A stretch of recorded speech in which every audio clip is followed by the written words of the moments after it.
Yeah, so with both sensors, it monitors and measures glucose levels minute by minute. So glucose levels are measured in the interstitial fluid minute by minute, and then that glucose data is, uploaded to and sent across to the phone or to the reader, whichever's being used, and then that information is then available for the person to see. Now, I guess if you were to look in like the historic data, if you were to look at the daily logs, for example, the graphs that show you the data across the period of a day, that data gets recorded every 5 minutes, and that's what creates the trend.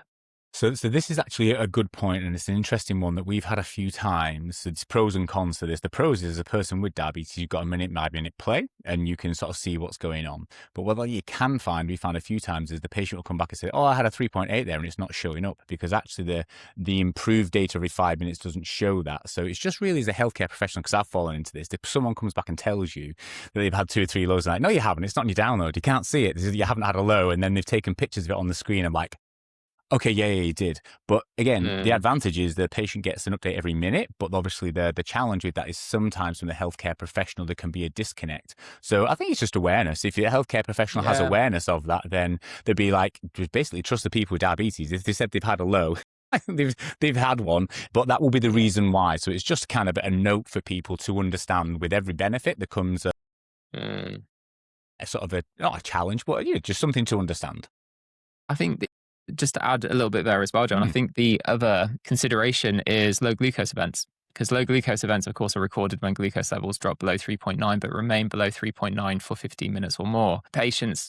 People living with diabetes will say that they've had hypos, have been troubled with hypos, but if they're really good at identifying it and treating it really quickly, it might not necessarily be recorded as a low glucose event. And sometimes that can get missed by healthcare professionals. And it is just simply that they might not be aware that low glucose events are only recorded under those circumstances. So, I mean, it goes back to your point, obviously, trust the patient, trust what the patients are saying, and, looking out for where those hypos might be happening in the daily graphs might be sometimes a really good way of identifying that if it's not obvious from a low glucose event or even from a time below range.